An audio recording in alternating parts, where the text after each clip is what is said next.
to see these concepts and to offer feedback on it as we continue to plan forward on this kind of important corridor, at least we feel it is, for both the City of Lakewood and Rocky River. The reason why we're here today also is there was an initiative started just over 2 years ago by the county executive to try and create greater access to our waterfront. And that includes just not only those parks, those beaches that are along the waterfront, but getting to and fro from those parks. So we see this as a really important element of that, of trying to get the connections between these individual parks. We will also be looking at, as part of that initiative, north-south routes. We have 17 north-south routes in the county that come up towards the lakefront here, and how we can improve those for multi-use purposes.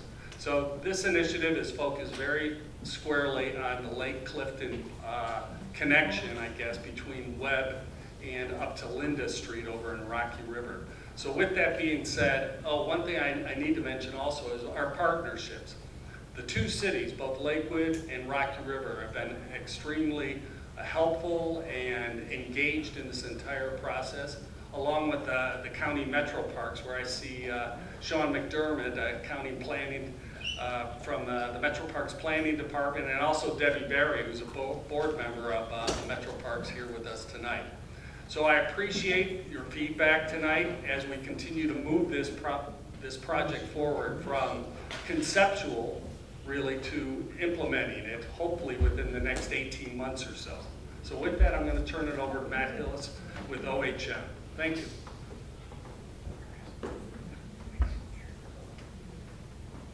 Good evening, everybody.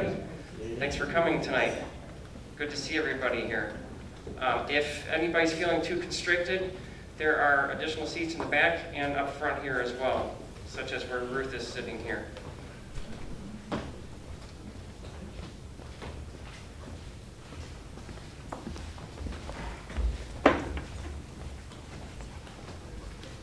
Okay, there's a little delay here, so I'm getting used to that. As Mike mentioned, this started off about 2 to 2.5 years ago in the form of a planning study looking at how to better connect the cities of Rocky River and Lakewood and connect down into the Rocky River Reservation, and also to shorten the perceived distance between the two cities across the valley. All this is within the framework of how do we help pedestrians and cyclists make that connection better, more easily, and safer. And out of that effort came the plan you see on the right, which was a graphic representation of several of the recommendations. And this project that we're taking a look at tonight is the yellow line with arrows at the top of the map. So in case anybody's not quite oriented, north is up, Lake Erie is at the top, the Rocky River is winding through the study area, and so that's Clifton Boulevard that's going underneath the yellow line there. Here's another way of looking at the same thing. As you can see, starting at Webb over here and all the way over into Rocky River to Linda Street here.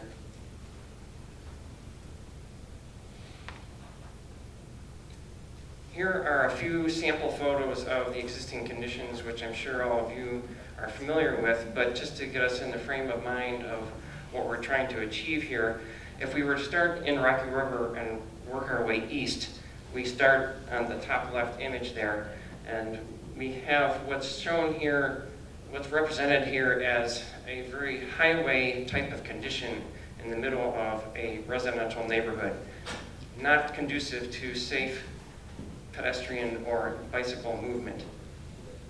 If we go further east, you will see on the bridge, not unlike an interstate bridge, lots of room for cars, very little room for pedestrians and cyclists. Bottom left, as we get off the bridge and are continuing east, the protected bike lane that was added by the City of Lakewood just a few years ago.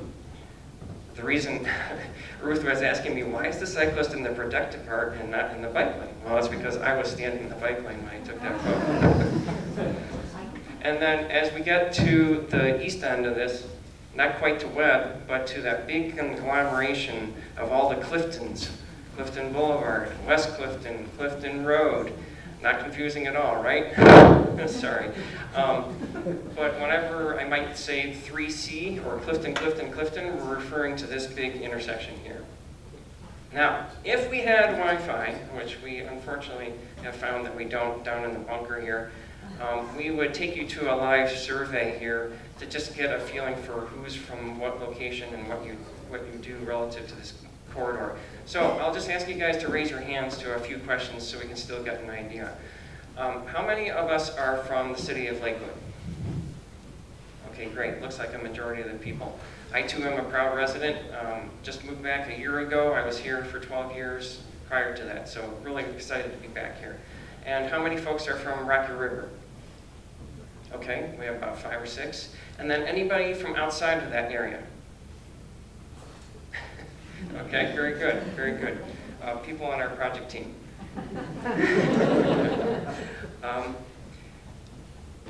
When we are moving through this corridor, you guys primarily do one of the following. Drive your car. Raise your hand if you feel like most of the time you're driving a car through it. Okay. How about riding a bike? Yeah, that's great if you're doing a lot of that too. What if you're doing a lot of walking or running? Okay, so a lot of the people here are using this corridor for a lot of different modes of transportation. How about transit?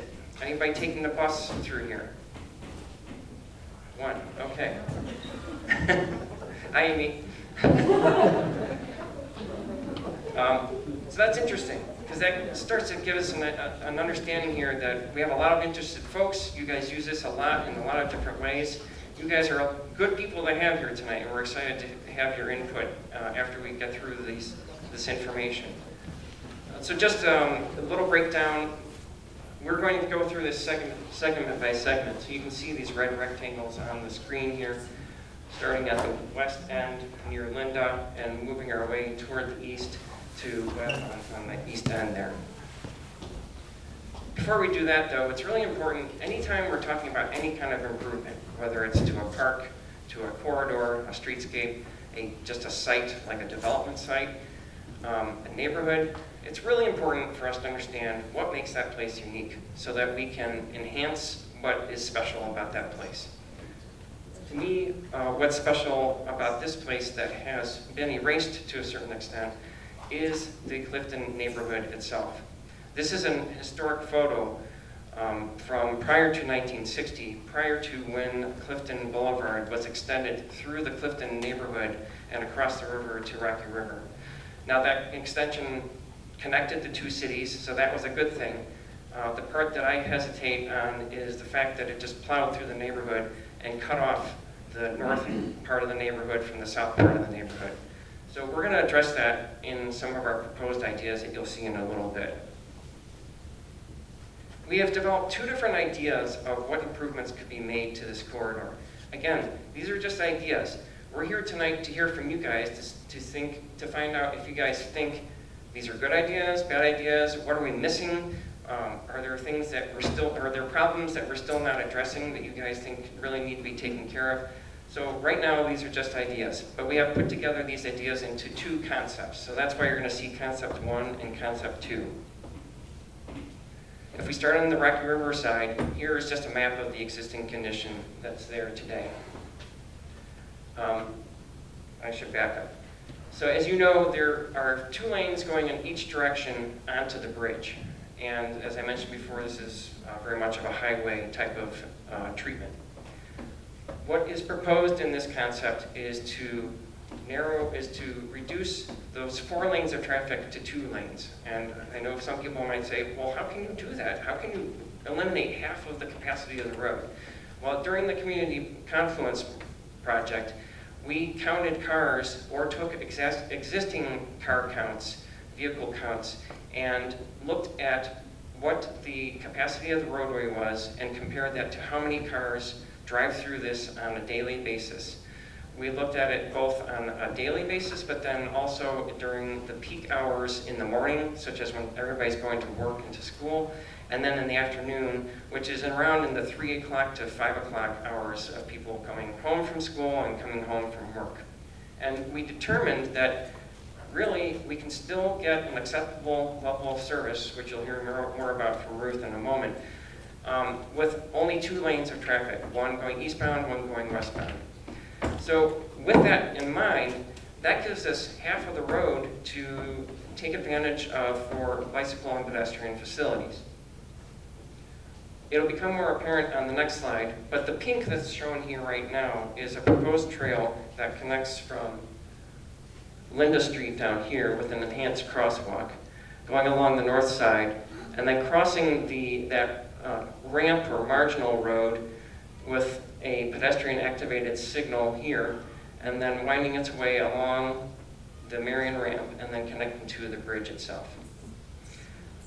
You will see here we have boards that are going to have the very same information, the same plans that you're seeing here now. So I'm sure everybody's going to have a lot of questions. We're going to give you all a chance after the presentation to go talk to all of us at either of these stations, either in the front or the back. So I'll just get through the information first and then we can talk after that. On the bridge itself, we have the 2 lanes of traffic, one going east, or 4 lanes, 2 going east and 2 going west. And what we're proposing, as I mentioned before, is changing 2 of the lanes to bike and pedestrian use only. We're proposing that the north half of the bridge be used for that bicycle and pedestrian use. Primarily because on the Rocky River end, it's easier to connect and get people across that marginal roads more safely. And then you will see as we go along that it's going to be advantageous to have it on the north side further east. The intersection at Lake Road in this concept does not change at all. You can see that pink though shows the bike trail, and that's where we're showing that it can go in this concept. So again, here's the existing condition on your left, and the proposed condition on your right shows what it would look like if you were standing on the bridge looking east. This bridge is pretty inhospitable to pedestrians. I mean, how many people, I saw some, when I'm driving through here or riding my bike, I see some brave souls also riding his or her bike or running on this sidewalk. But nobody really stops there, even though the view north and south is incredible. So what if we took this area and created a small seating area with some plantings, a bike rack for people to stop, maybe a bicycle maintenance station if people decide that that's necessary or a good idea, and then a viewing platform that could be set up so that people can sit and enjoy the view and have a little bit of comfort, some separation from vehicles, and create a stopping point here for people to take advantage of what is an incredible asset that every day right now we're just driving right past. Just an idea, but this is what it could look like. As we move on to the third section, this is between the bridge and the 3C intersection area. And this is where Clifton Boulevard sliced through the Clifton neighborhood most dramatically. You can see how the old streets used to go through here and here. And what we have currently, this existing section shows how we have a lane of traffic going in each direction, eastbound and westbound, and then a protected bike lane on both sides. So with our concept of moving the traffic, both lanes of traffic to the south side, we have potential here to create this greenway for bicyclists and pedestrians. When we say greenway or trail, we're talking about most likely a 10-foot wide asphalt trail. But you will also see here and here some proposed reconnections for pedestrians to get from the north part of Clifton Park to the south part of Clifton Park and back again.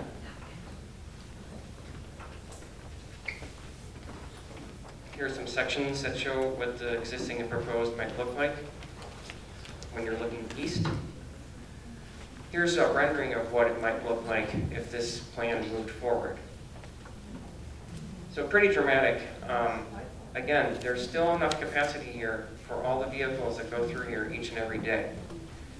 Really, if you think about it, we're not losing any capacity with this new concept than what's here today already. But we gain this greenway on the left, and what I failed to mention so far is on the right-hand side, or the south side of the road, we also propose to have a 5 or 6 foot sidewalk there as well. So there are places for pedestrians to walk on both sides of the road and to connect back into the neighborhoods better. Now for the big, difficult intersection. This concept is showing some reduction in lanes and the removal of the signal at the Clifton Road intersection here. Some people might say, okay, is that really possible? Again, we did the counts. Our traffic engineers analyzed this kind of double intersection, and we have determined that this is a safe modification and can still get the cars through. We'll see a little bit more about moving cars in a moment. I won't get into the details because there's too much to cover here right now, but that's why we have these plans. And anybody who's interested can talk to us after the presentation about that stuff, about the proposed reconfiguration in detail. Here's an enlargement of that reconfiguration. Ruth is going to come up now. Ruth Lee is a transportation engineer with OHM Advisors, and she's going to talk a little bit about some more of the technical material dealing with how cars move through intersections and along roadways. Thank you, Matt. And since I have a lot of technical material to cover, I do have notes. I can't just speak off the cuff like Matt. So before moving on, let's go ahead and talk about level of service. And what level of service is, it's a measure of how intersections operate during what we call the AM peak and the PM peak. Think of the AM peak as being your morning rush and your PM peak as being the evening rush. So when you see on these slides, coming up, it'll say AM peak and PM peak. So based on the factors listed here, it determines the intersection controls, meaning stop signs, signals, and proposed improvements required to move traffic through the intersection, both swiftly and safely. So you can see in detail, if you can read, the difference between level A and all the way down to level F. I'm going to cover just a few of the levels, and you'll be able to judge, what it's like in between. It's just kind of a hybrid. So think of level A as maybe a really busy road, but you're driving at night. No one else is there. You're pretty much all by yourself, maybe a couple cars, and if you come to a stoplight or a stop sign, you're the first in line, and you just get to wherever you want to go quickly. So no lines, no waiting, that's level of service A. Level of service C. It feels like you're moving along pretty well, but at some point you may need to slow down, maybe when a vehicle pulls out from a side street, or if you have to change lanes. You may have to keep a close eye on the car in front of you in case they put on their brakes. You won't always be the first one in line at a stoplight. However, even if you're the last one in line, you'll be able to get through that first cycle. You won't have to wait for another cycle. Basically, you will make it to your destination on time with level C. Now, just one level down, level D, and this is an important level because this is the level that we actually typically design to, and I'll talk about that later. Level D, you will feel small delays. Some slowdowns, you may not make it through the intersection on that first green light. You may have to wait for the second green light to appear. May take a few extra seconds to change lanes, but you're able to go, and you are still moving along. Compare that with level of service F. It's how you would feel if you're on East 9th Street after a Browns football game. It's gridlock. So, first of all, I wanted just to note that the traffic volumes that are used for the proposed level of service, they're not existing traffic volumes, but they're projected traffic volumes in the future is what we call the design traffic. So, like I said, intersections are designed for a level of service D or better. And keep in mind that a level of service is a measure of how intersections operate during peak times, rush hour. We do not over-design. We don't design to a level of service A or level of service B, because it would just be a sea of pavement, a huge intersection, which would cost a lot of money to both build and maintain, both in like the pavement and maybe the number of signals. So we do not design to a level of service A or B, so it's D or better. So these figures here, they depict the level of service at the individual legs of the Clifton Boulevard and West Clifton Boulevard during the peak hours. You can see the existing and proposed. What we're not showing is the Clifton Road, which is just to the left. Because these two streets, the Clifton Boulevard and West Clifton Boulevard, those are the streets that see the most amount of traffic. There's really not as much traffic coming in and out of Clifton Road, which would have really much impact on the design. So the existing levels of service are shown at the top, of course, and represent the signalized intersection that includes all 5 legs of that 3C intersection, Clifton, Clifton, Clifton.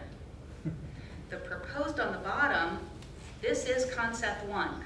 Concept 1 is a signalized intersection at Clifton and West Clifton. And there are going to be stop signs at the Clifton Road interchange or intersection, just on Clifton Road. If you're on Clifton Boulevard, you go straight through.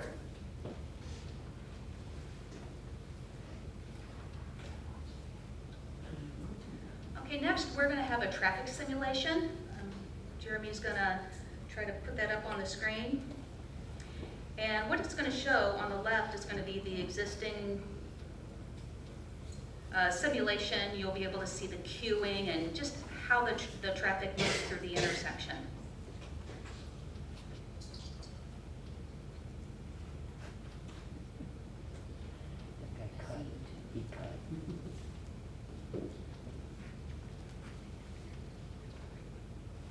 Just so you guys can understand, the left-hand animation is of the existing intersection as it is today. The right-hand intersection is with this proposed adjustment. And you can, if you watch on the left, you'll see the cars piling up as they're waiting for the light. This is sped up to 8 times the actual speed, just so you understand why they're going so fast. And then if you compare it to the intersection on the right, you'll see less stacking of cars, which means that the intersection is operating more efficiently. Still queuing in the proposed on the right side, but less queuing of cars. It's mesmerizing, isn't it? Let me know when you want me to move along, because it is interesting to watch. Okay, Jeremy, are we ready? So that's Concept 1 with this signalized intersection at Clifton and West Clifton. Okay, now there's another option. It's a roundabout at this intersection. All right, before we move on, can I have a show of hands of who has ever driven through a roundabout? So almost everybody. How many people love roundabouts? This is great. So for those of you who rose your hand, you must be very knowledgeable about roundabouts and how it promotes safety. There are a lot of positives. Of course, there are some negatives. There's pros and cons to any concept. But it's good to see that so many of you have been through roundabouts and like them. So just a primer on roundabouts. They do provide continuous movement through an intersection. That's if there are no cars in the intersection, because you do have to yield to the cars that are already in the roundabout in order for you to enter. But if no cars are present, you don't have to stop. You just go right through. And it's easy exit. Easy entry, easy exit.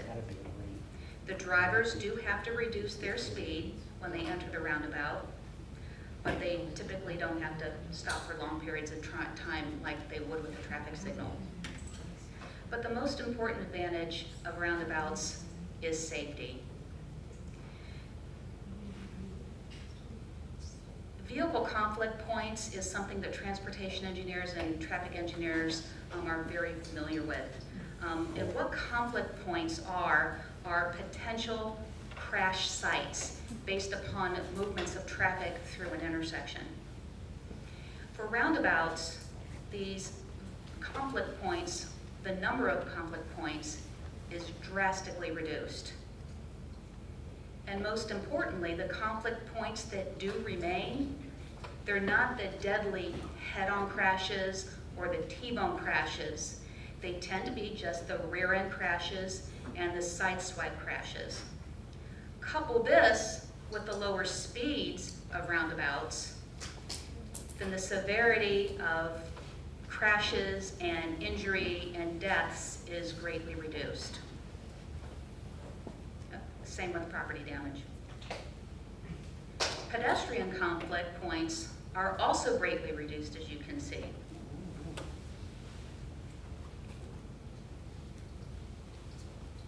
If you can see these facts, they're pretty amazing.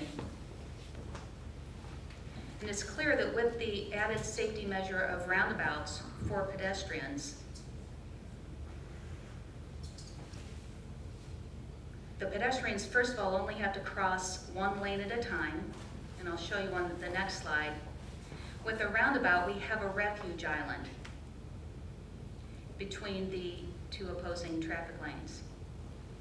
So when a pedestrian goes to a roundabout, they only have to look in one direction to see if traffic is coming. They cross the road, they're on this refuge island, then they only have to look the other direction to see the traffic coming the other way.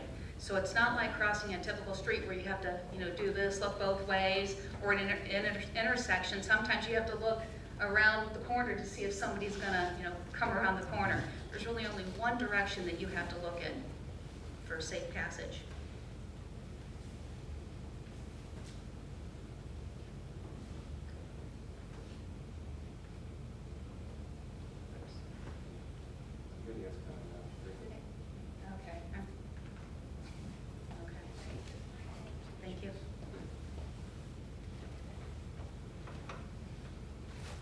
We're going to show the video here then of roundabouts. Now this roundabout simulation is only a representation of roundabout movements. The roundabout at Clifton and Clifton is only one lane in each direction. This is 2 lanes in each direction on 3 of the legs. But watch the pedestrian as they try to cross. It crosses, you see there? It only has to look in one direction. It has the refuge, and then it waits for clear passage for the other direction. So those of you who did not raise your hand, if you have never been through a roundabout, you've probably seen some kind of simulation. You've probably heard about them at the very least.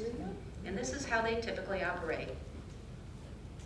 Mostly continuous traffic movement. Vehicles do have to yield, like I mentioned, to the cars that are already in the roundabout. And the size of the roundabout, meaning like the number of lanes, it's all designed based upon the traffic volume. And for this project, we only need a 1-lane roundabout, no 2-lane roundabouts. Those are a little bit more difficult to navigate, and 2-lane roundabouts just aren't warranted for this project. So 1-lane roundabouts are even safer than 2-lane roundabouts.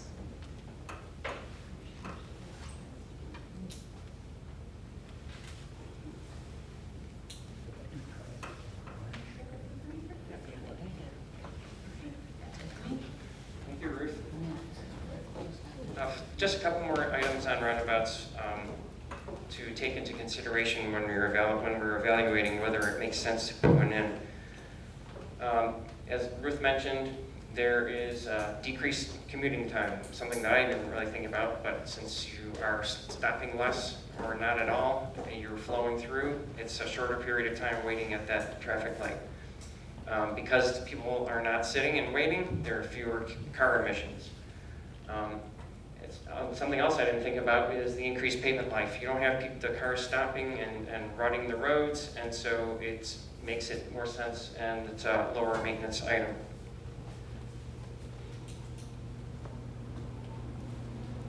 Now, there are some considerations to take into account where in certain situations the roundabouts take more area. They require a larger footprint.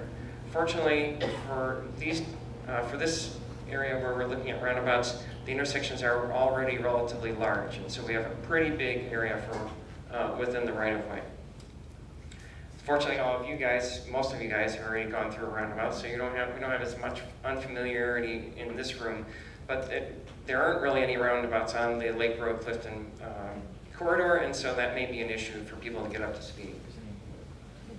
You can see here in this image that it is possible for bicycles to navigate through one as well, because as they act as a vehicle, they obey about the same rules as a vehicle would going through the roundabout. So, concept 2. We'll pick up the pace here a little bit. On the western end, nothing is different for concept 2 than what we showed in concept 1. Same for on the bridge, nothing different.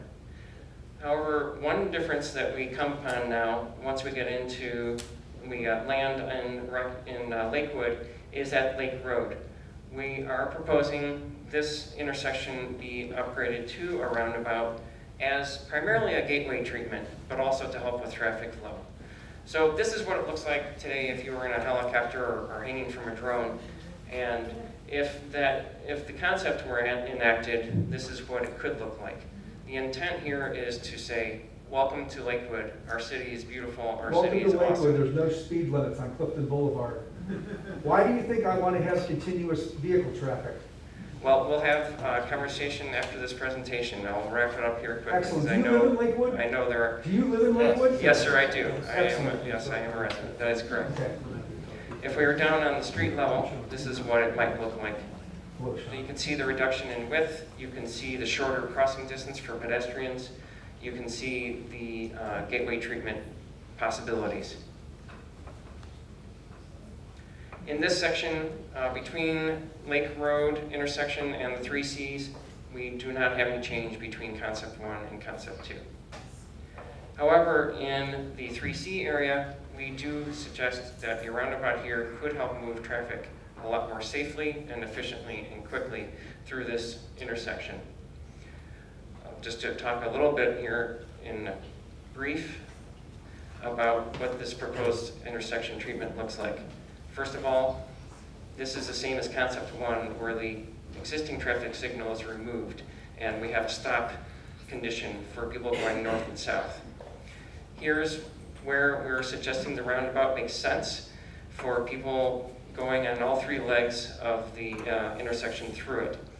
One of the biggest holdups and movements through this intersection is for people coming north on West Clifton and going east on Clifton Boulevard.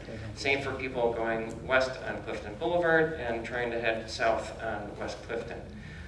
For people going north, we are proposing what's called a slip lane, which allows people to essentially bypass even the roundabout and to flow through even more easily than having to navigate the roundabout itself. So what might this look like if we were flying above it? It might look like something like this. That's what you saw in plan. That's how it lays out if you were floating above the area. If we were down on the ground, you can see we have 1, 2, 3, 4, 5 lanes wide of pavement here. But with this proposed change at that location where people are trying to cross, and I showed you that photo of the children and parents crossing in the morning to school, we only have 2 lanes of traffic to cross now. As Ruth was comparing before, we have changed from a level of service C and D to level service A and A in the AM peak. For PM, from level service C and D to B and A. So a dramatic increase in traffic. Jeremy, could you, on the video that shows the animation, again, just to show what it might look like with cars moving through here. On the left, you will see today's intersection, and you can see the cars queuing up while they're waiting for the traffic light to finish its cycle and to go green. And then on the right, you can see how the cars will navigate through this roundabout. And we don't really have any stacking or queuing waiting because there's nothing to wait for. People can flow through this more easily with this solution as a proposed solution. Jeremy, next, please. Excuse me, I don't mean to interrupt, I'm just curious on the roundabout. First, when was your survey conducted? Because I know there are families who are living north side of Clifton that are crossing to this school. We're talking kindergarten to 5th grade. So if you're putting a slip lane in from West Clifton, where are these children crossing to safely arrive here at school?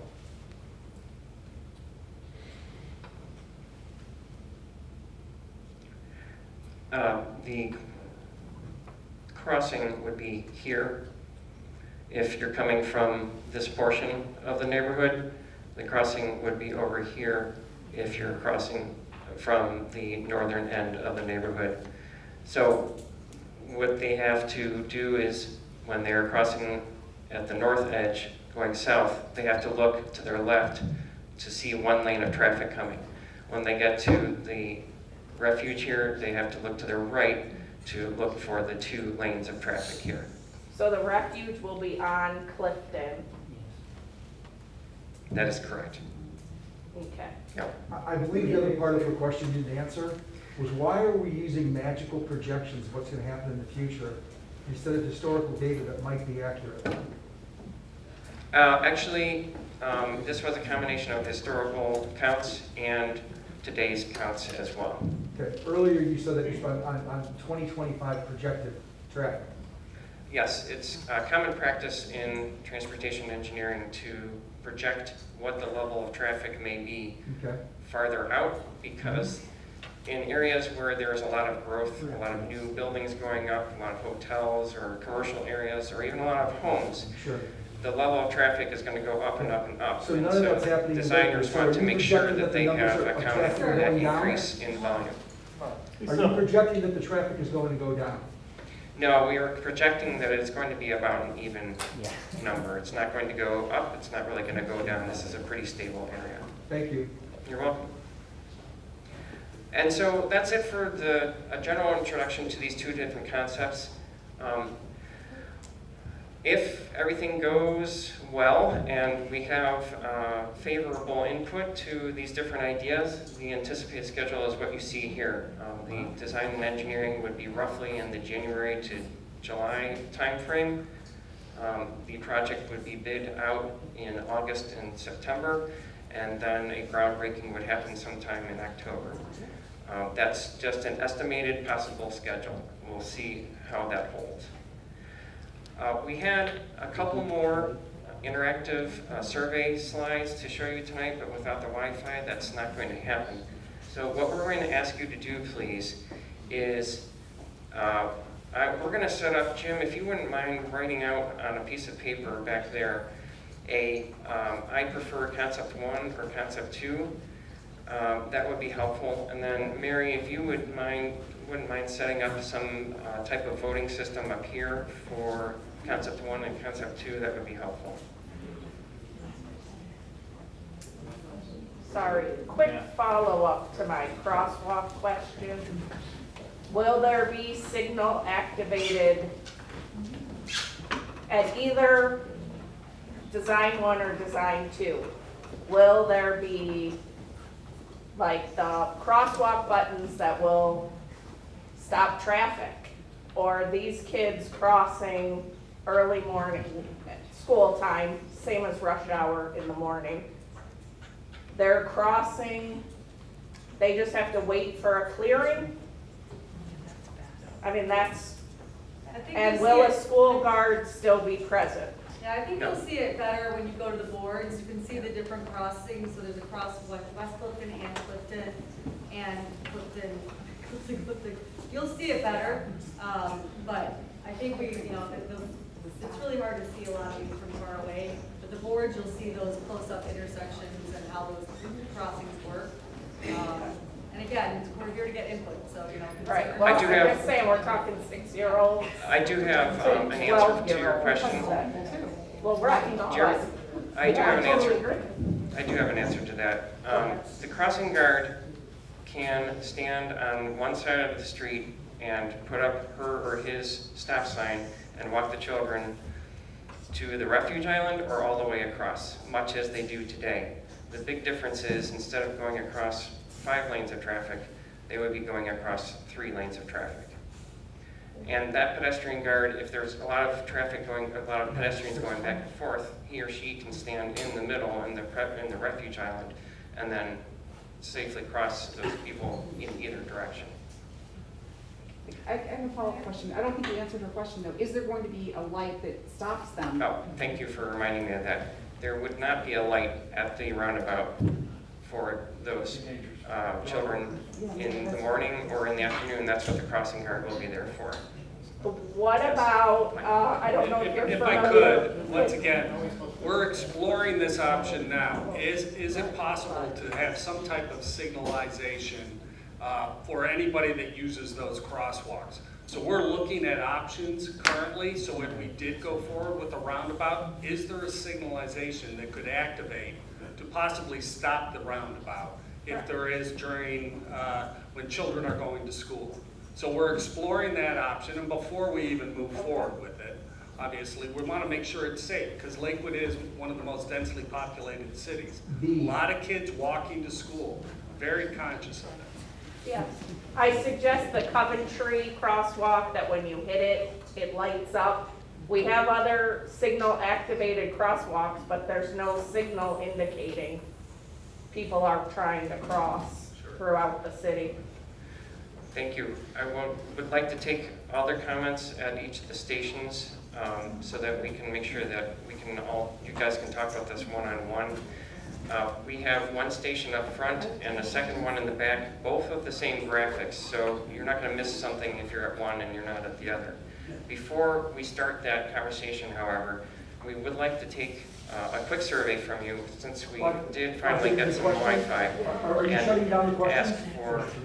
ask for your votes on what you think you would like.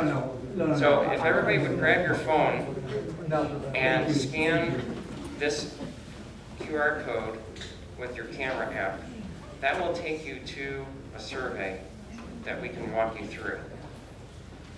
Mike, I appreciate your comment about our safety of our children. I'm Lance Poland. Do any of you, I like the public interaction idea, it's a good idea. Does anybody here live on Clifton Boulevard? Yes. I do, yeah. Excellent. 5 people out of everyone that came. I've lived on Clifton Boulevard for 31 years. Does anyone trump me? I would like to get your input, please, through this Thank method you, Mike. here. Thank you. So anyways, as we talk about the school zone safety, I want to point out to you, because I'm putting this out there, 3 different layers. I will in a second. Look, you've been here 30 minutes. Lance, I appreciate it. Your points are well taken. You know what? Clifton Boulevard leads the county in vehicular homicides. Who told these people that traffic flow was the idea of the design brief and not pedestrian safety? Who? I'm not sure if you're suggesting that traffic flow is better than pedestrian Don't give me safety, the but time. that's not what we're suggesting here. What we're looking for is an improvement to both vehicular traffic flow and pedestrian and bicycle safety. There's 2 concepts before us today also, okay? The signalized intersections, which are currently in place. If anything, we're going to reduce it, which it currently is out there right now. Since the bollards were put in between Clifton Road and Lake Road, those have been in place now, I think, 3 to 4 years or so. I guess. It flows through there. Can I ask a question? What's your definition of traffic flow? Are you talking about increasing the amount of cars going through? Or you're talking about restricting speed? I think it plays into this, it would restrict speed by narrowing those lanes right now. You basically have roughly a 17-foot lane. The bollard is set back. Yeah, but I'm not talking about the speed between, it's a racetrack from West Clifton Road all the way across it to Rocky River. Sure. And the reason why it's a racetrack is because you have basically a highway ramp on Rocky River side. Even the sign is a highway sign that was placed there. Keep in mind that when that bridge went in, it was 9 years before I-90 was put in place. It was an important link between both the east and west side of Rocky River, of the Rocky River. Once the I-90 interstate went in, the intent was to move a lot of that traffic up to I-90. Some of it did move.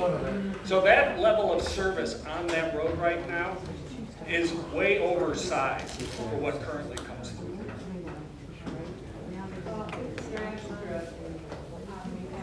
Sure. In warm weather, we live right near it, and it's so dangerous. It's Right. so dangerous. People are doing 50, 70 miles an hour. They're purposely going there.